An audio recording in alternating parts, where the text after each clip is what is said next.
The next morning found Danny sitting in Ambassador Lin's office, feeling like a student called to the principal after doing something monumentally stupid. Ambassador Lin sat behind her desk with her hands folded and her expression carefully controlled, which Danny knew from experience meant she was furious.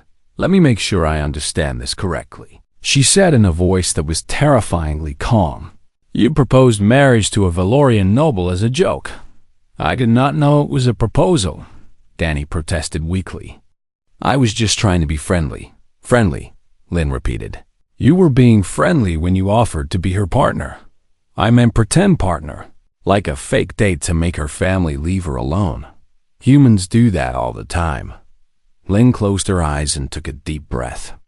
"Danny, the Valorians are one of the most influential species in the Galactic Council. Their bonding rituals are sacred and legally binding across 47 member worlds, and you just accidentally married one of their nobles." The word married hit Danny like a physical blow, and he slumped further in his chair. "Can we undo it?" he asked desperately. "There has to be some way to fix this. I have been researching all night," Lin replied. "The bond cannot be dissolved for a minimum of 1 galactic cycle, which is approximately 3 Earth years." 3 years? Danny's voice cracked. 3 years. Lin confirmed. "During which you are legally and spiritually bound to sail a Thalaran in the eyes of nearly half the galaxy." Danny buried his face in his hands and tried to remember how to breathe. There was a knock at the door, and Kira entered, with a tablet in her hands and dark circles under her eyes that suggested she had also been up all night. "I found some more information," she said, handing the tablet to Lin. "Zalorian bonds are not just legal arrangements. They are considered sacred connections of the soul. Attempting to break one prematurely is seen as a profound spiritual offense. So, I cannot even try to end it without causing a diplomatic incident." Danny muttered. "Basically, yes," Kira confirmed sympathetically. Lin studied the tablet for a long moment before looking up at Danny with an expression he could not quite read. "There may be a way to turn this situation to our advantage," she said slowly. "The Valorians have been cold toward humanity since we joined the Council, but if one of their nobles is bonded to a human, it creates a connection between our species that could open diplomatic doors." Danny stared at her. "You want me to stay married to an alien I just met so we can improve our political standing?" "I am saying that if we must deal with this situation for 3 years regardless, we might as well find the silver lining." Before Danny could respond, his communicator chimed with a message from an unknown source. The message was simple. "Meet me at Observation Deck 7. We need to talk," and it was signed with Sayla's name. Danny looked at Lin, who nodded. "Go. Find out what she wants, and for the love of everything, do not make any more accidental commitments." 20 minutes later, Danny found Silo waiting at the observation deck, her tall form silhouetted against the vast window of stars. She turned as he approached, and Danny was struck again by how beautiful she was, though beauty seemed like an inadequate word for someone so otherworldly. "Thank you for coming," she said, her voice more uncertain than it had been the night before. "I think we need to have an honest conversation," Danny replied, stopping a few feet away from her. "Starting with why you accepted my very obvious joke as a real proposal." Sayla was quiet for a moment, her violet eyes searching his face. "I knew exactly what I was doing," she finally admitted. "I have been watching humans since your species arrived at this station, studying your customs and behaviors. I knew your offer was not serious in the human sense." Danny felt a flash of anger. "So you trapped me on purpose?" "I took an opportunity," Sayla corrected, though she had the grace to look uncomfortable. "My family had arranged a political bonding for me with a male I despise, a cruel person who sees me only as a prize to be won. The ceremony was scheduled for next month, and I was desperate to escape. And I was convenient," Danny said bitterly. "You were kind," Sayla replied, her voice softening. "In all my observations of humans, I noticed something remarkable about your species. You form connections based on genuine feeling rather than political calculation. You showed me kindness when you had no reason to, and you made me laugh at a time when I felt only despair. Danny wanted to stay angry, but the pain in her voice was difficult to ignore. That does not make what you did okay, he said. No, it does not. Sayla agreed, and I am sorry for the position I have put you in. But I was drowning, and you offered me a rope, and I grabbed it without thinking about whether you could swim. The metaphor was strange, but Danny understood what she meant. What do you want from me? He asked, whereas Sayla stepped closer. Her expression earnest. I want to make a real arrangement, a fair one. Help me maintain this bond for one cycle until I can claim independence from my family's control. And in return, I will use my position to advance your career and open doors for humanity that would otherwise remain closed. You want me to pretend to be your devoted partner for 3 years? I want us to help each other. Sayla said, I get my freedom. You get opportunities that most humans could never dream of. And when the cycle ends, we can dissolve the bond and go our separate ways as allies and perhaps even friends. Danny thought about his career, about the doors that had been closed to humanity, about the years of work it would take to build the kind of connections Sayla was offering on a silver platter. He also thought about the woman standing before him, someone who had been so desperate to escape her fate that she had bound herself to a stranger from an alien species. If I agreed to this, he said slowly, there have to be rules, complete honesty between us. No more surprises, no more traps. Agreed, Sayla said immediately. And I need you to actually teach me how to do this properly. I know nothing about Valorian customs and I am going to mess up constantly if I do not have guidance. I will teach you everything. She promised, and for the first time he saw something like hope in her eyes. Danny extended his hand in the human gesture of agreement. And after a moment of hesitation, Sayla took it, her fingers cool and smooth against his. All right, partner, Danny said with a small smile. Let us figure out how to make this work. Neither of them realized in that moment just how much their lives were about to change. Danny Cole had never been good at formal events, and tonight was no exception as he stood in the corner of the massive reception hall aboard Galactic Unity Station, tugging at the collar of his dress uniform and wishing he could be anywhere else in the universe. The hall was magnificent, he had to admit, with towering crystal windows that offered a breathtaking view of the stars and dozens of alien species mingling beneath floating lights that changed color based on the mood of the crowd. Tonight, those lights glowed a warm amber, signifying celebration, because Earth was marking its 1-year anniversary as a member of the Galactic Council. Stop hiding and go talk to someone, Kiravus whispered as she appeared beside him, holding 2 glasses of something blue and fizzy. Danny took one of the glasses and sighed. I talked to the Chronari ambassador for 20 minutes about soil composition on their home world, and I think my soul left my body somewhere around minute 12. Kira laughed quietly, her dark eyes scanning the crowd. That is literally your job, Danny. You are a cultural liaison. I know what my job is, he replied, taking a sip of the blue drink and finding it surprisingly pleasant. I just thought it would involve more exciting conversations and fewer discussions about dirt. Ambassador Vera Lynn caught his eye from across the room and gave him a pointed look that clearly meant stop slacking and start mingling. Danny raised his glass in acknowledgement and pushed himself away from the wall. Fine, I am going, but if I die of boredom, tell my mother I loved her. You are so dramatic, Kira called after him as he wandered into the crowd. Danny moved through the reception, exchanging polite greetings with species he recognized and awkward nods with those he did not. And after 30 minutes of small talk that made his brain feel like mush, he found himself near the observation windows at the far end of the hall. That was when he noticed her. She stood alone, tall and elegant, with skin that held a faint silver shimmer and hair that flowed like liquid midnight down her back. and she was staring out at the stars with an expression that Danny recognized immediately: loneliness. He knew that look because he had worn it himself many times. And something about her isolation amid all these people made him walk toward her before he could think better of it. "Beautiful view, right?"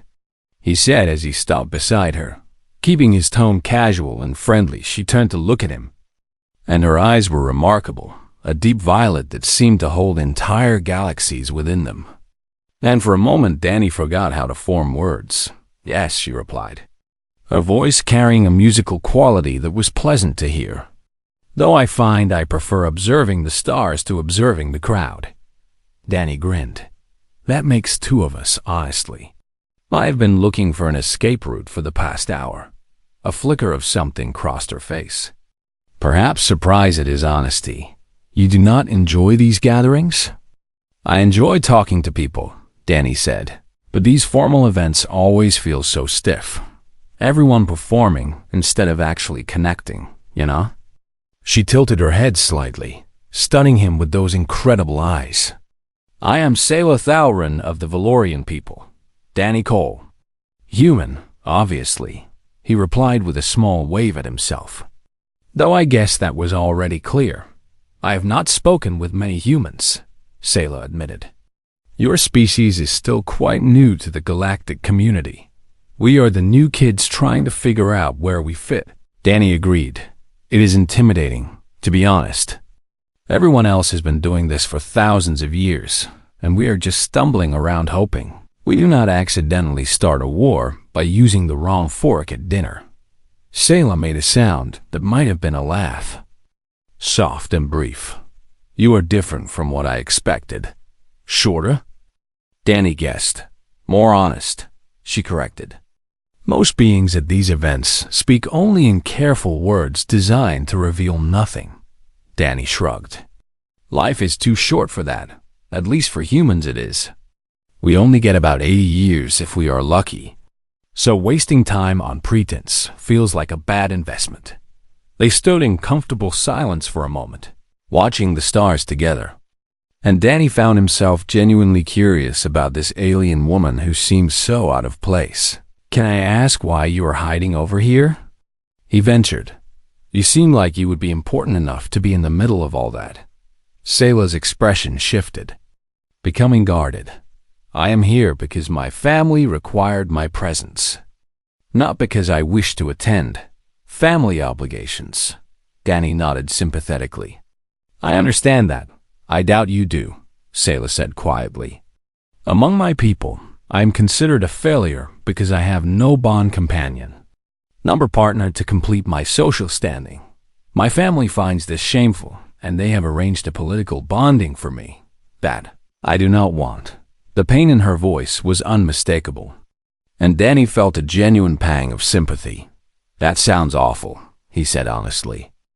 "Being forced into a relationship you did not choose. It is how things are done," she replied, though her tone suggested she did not agree with the tradition. Danny, being Danny, spoke without thinking. "Well, if you ever need someone to pretend to be your partner, I volunteer. I am excellent at awkward family dinners. I can make uncomfortable small talk for hours, and I give very convincing, adoring looks." He was joking, of course, trying to lighten the mood the way he always did when things got too heavy. But Selah's eyes widened and something shifted in her expression, something Danny could not read before he could say anything else. She reached out and placed her palm flat against his chest, right over his heart. "I accept your offer of bonding," she said in a formal tone that resonated through the air, before these witnesses and the stars themselves. "I accept you as my companion." Danny felt warmth spread from where her hand touched him, and the noise of the reception seemed to fade. "Wait, what?" he managed to say. The room had gone completely silent.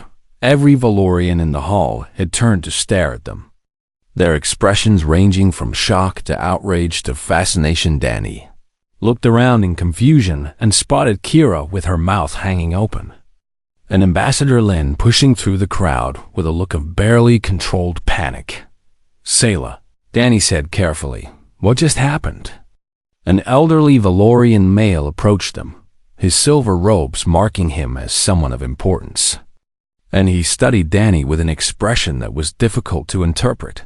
The bonding declaration has been witnessed, the elder announced, his voice carrying across the silent hall. It cannot be undone. Danny felt the blood drain from his face as he realized that his joke had just become something very, very real, and from the look on Ambassador Lin's face as she finally reached them, his life was about to become extremely complicated. 3 months had passed since Danny's accidental proposal, and he was finally starting to feel like he might survive this strange situation. Every day brought new lessons in Valorian customs. From the proper way to greet elders to the specific foods that bonded pairs were expected to share at meals. Sayla was a patient teacher, never mocking him when he made mistakes. And Danny found himself genuinely enjoying their time together. You are holding your hand too high, Sayla said during one of their practice sessions in her quarters. The greeting gesture should be at heart level, not shoulder level. Danny adjusted his position and tried again. Like this? Better, she acknowledged with a small nod. Though your expression still looks like you are in physical pain. I am concentrating, Danny protested. This is my concentration face. It is alarming, Sayla replied. And Danny caught the slightest curve of her lips that suggested she was teasing him. These moments had become more frequent over the past weeks. Small flashes of humor that surprised him every time Sayla was not the cold, formal alien he had first assumed. Beneath her composed exterior was someone warm and curious.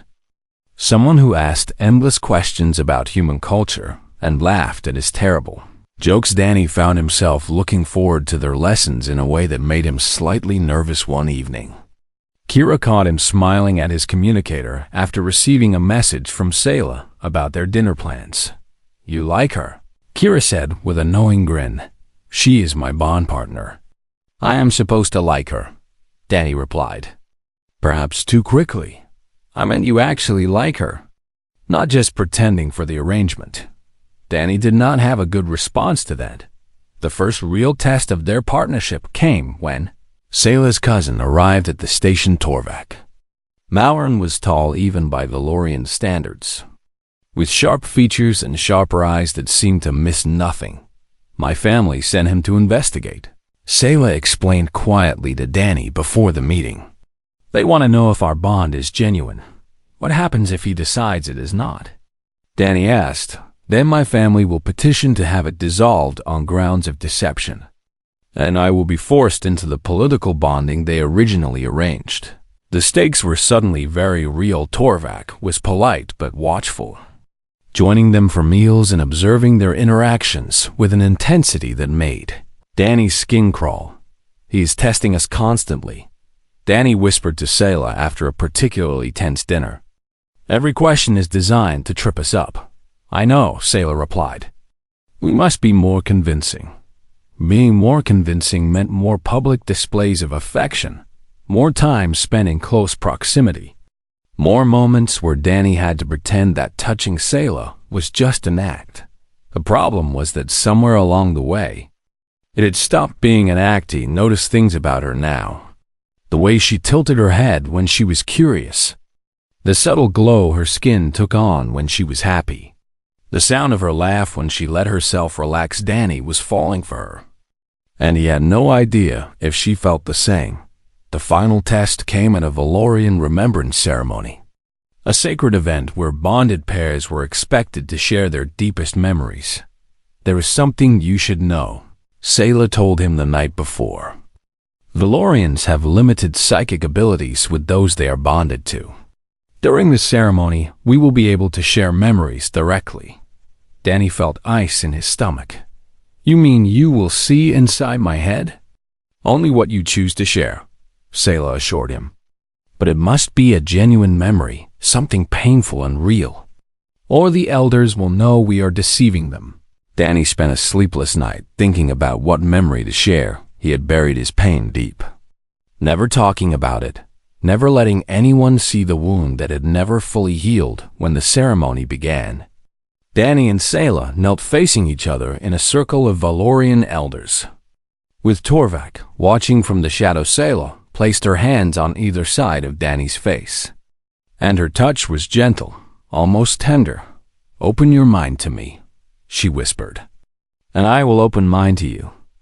Danny closed his eyes and let the memory surface. He was 19 again, standing in a hospital hallway, listening to a doctor explain that his younger brother had not survived the car accident. He felt the grief wash over him, fresh as the day had happened, the guilt of their last conversation being an argument, the emptiness that had never quite gone away. And then he felt Sayla's presence, warm and steady, accepting his pain without judgment in return. Her memory flowed into him. She was standing before her father, being told that her scientific research was worthless, that her only value was as a political asset to be married off to the highest bidder. He felt her humiliation, her rage, her desperate desire to be seen as more than a bargaining chip when they opened their eyes. Both of them had tears on their faces. "I did not know about your brother," Sayla whispered. "I am so sorry, Danny. I did not know they treated you like that," Danny replied. "You deserve better." Something had shifted between them, something that could not be undone. The elders declared the bond authentic, and Torvak had no choice but to accept their judgment. Later that night, after the ceremony had ended and the guests had departed, Torvak approached Danny alone. "I do not know what game you are playing, human," he said coldly, "but I am watching you. And when you make a mistake, I will be there to expose this farce." Before Danny could respond, Sayla appeared at his side, her hand sliding into his with a naturalness that surprised them both. "There is no game, cousin," she said firmly. "Danny is my bomb partner, and I would ask you to treat him with the respect that position deserves." Torvak's eyes narrowed, but he inclined his head slightly and walked away. When they were alone, Danny looked at Sayla with wonder. "Thank you for that. You are my partner," she replied simply. "And what we shared tonight was real. You trusted me with your pain, and I will not let anyone diminish that." They stood together in comfortable silence, still holding hands, and Danny realized he was no longer pretending. 2 days later, Torvak departed the station, and Danny allowed himself to breathe easily for the first time in weeks. But the relief was short-lived. Sayla came to him that evening with worry in her eyes and news that made his heart sink. "My father is coming," she said. Torvak's report was not enough to satisfy him. "He wants to meet you personally." Danny swallowed hard. "And I am guessing your father is not as easy to fool as Torvak?" Sayla shook her head slowly. "My father is High Lord Kalen Thalrin, and he has never approved of anything or anyone in his entire life." Danny looked out at the stars and wondered how a simple joke had led him to this moment. But when he looked at Sayla, at the fear and hope mingled in her expression, he knew he would face whatever came next, for her, and perhaps for something more.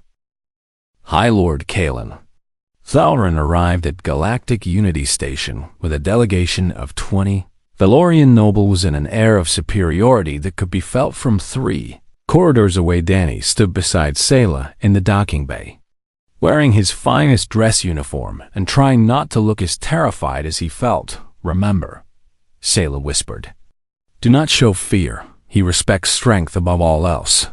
"Great advice," Danny muttered back. "I will just pretend my knees are not shaking." The airlock opened and Kalen emerged, and Danny immediately understood why Sayla had been so anxious.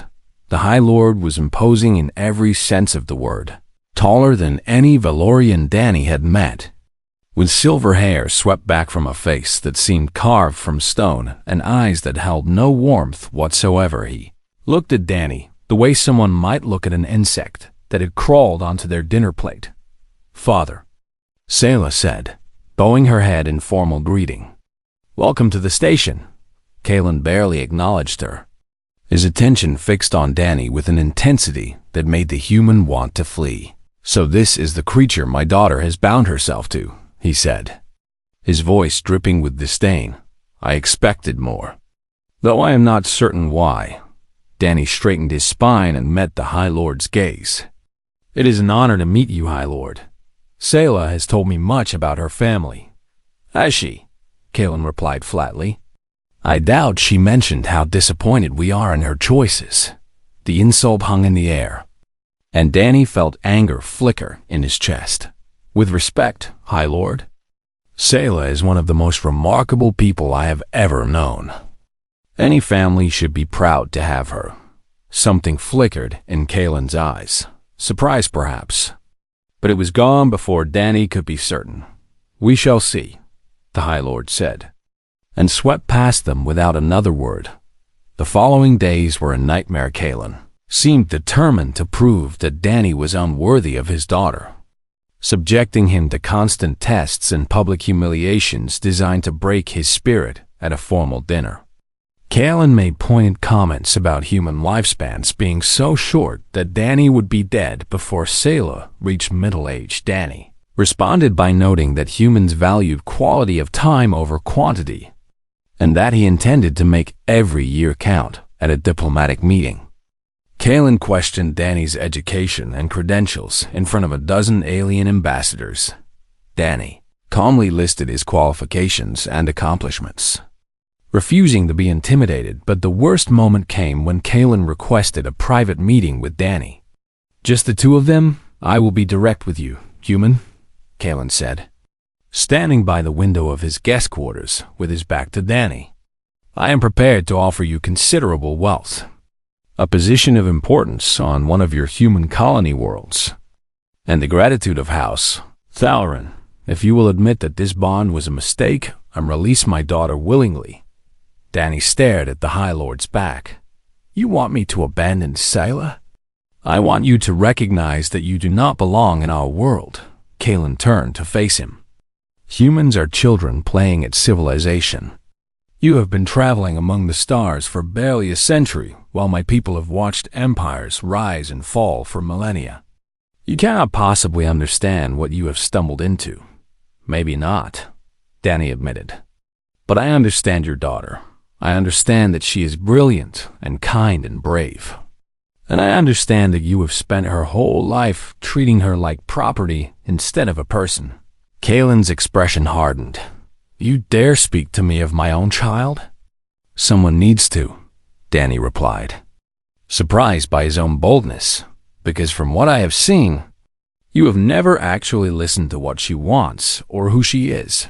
For a long moment, Kalen said nothing, and Danny braced himself for an explosion of rage instead.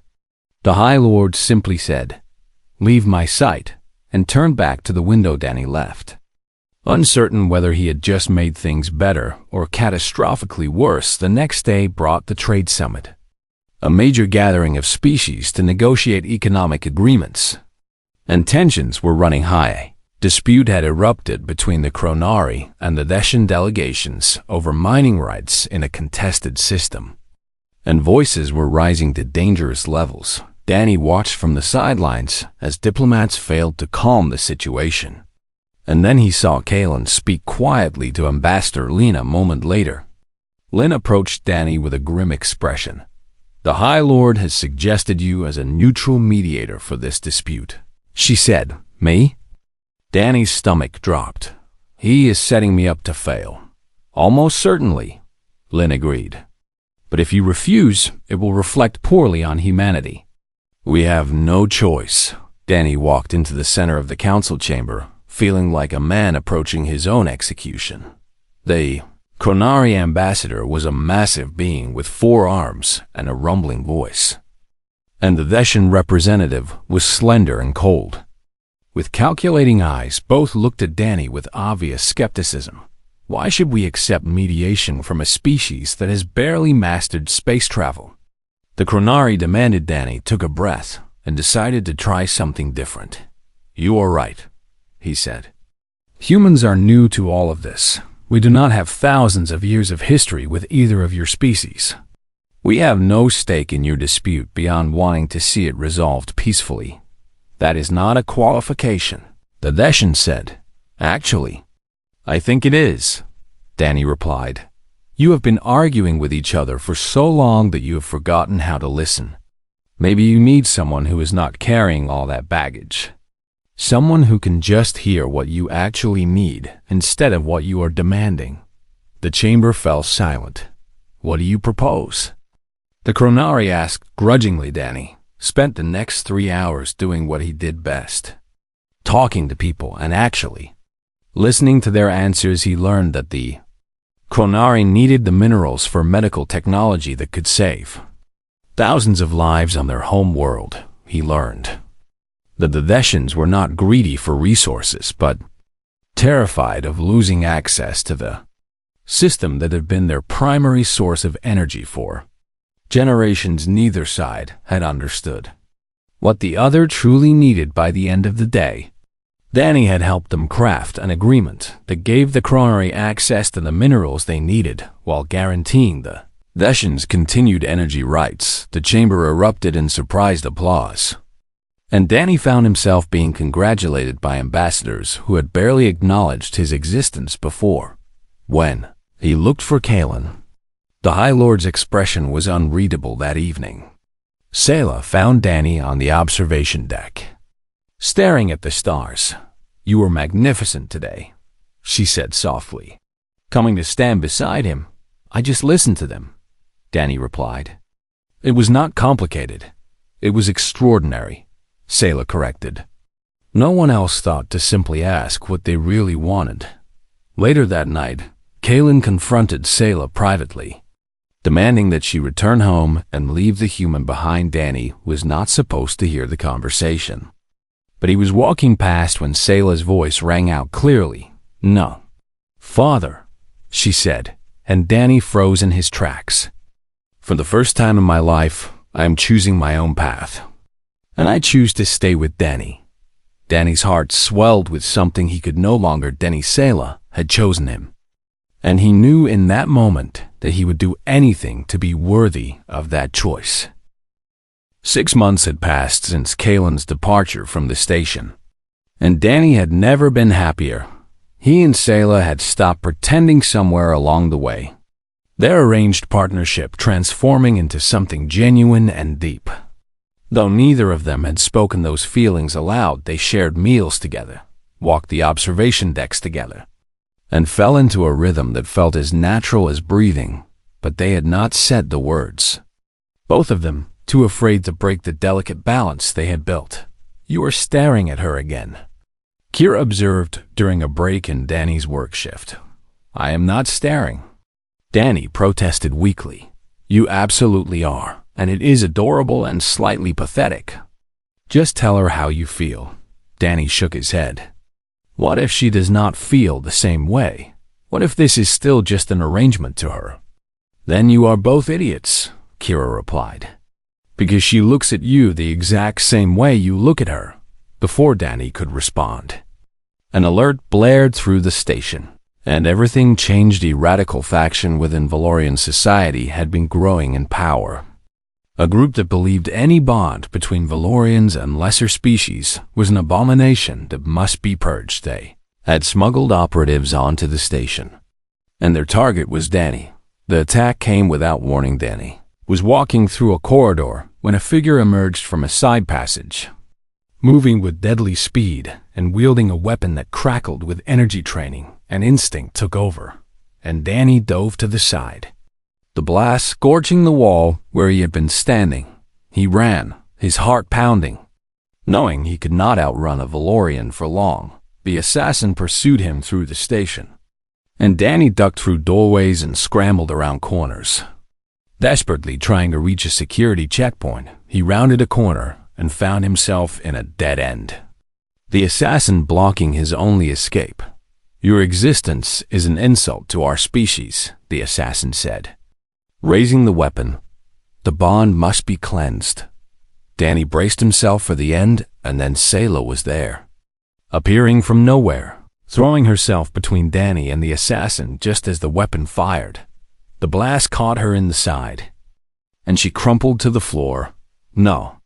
Danny screamed, catching her before she could hit the ground station. Security arrived moments later, subduing the assassin and calling for medical assistance, but Danny barely noticed any of it. His entire world narrowed to the woman in his arms. "Sayla, stay with me," he pleaded, pressing his hand against her wound. "Please, stay with me." Her eyes fluttered open, and despite the pain, she managed a small smile. "I could not let them hurt you." "Why?" Danny's voice cracked. "Why would you risk yourself for me?" "Because I love you," Sayla said simply. "I have loved you for months. I was just too afraid to say it." Danny felt tears streaming down his face. "I love you too. I have been wanting to tell you.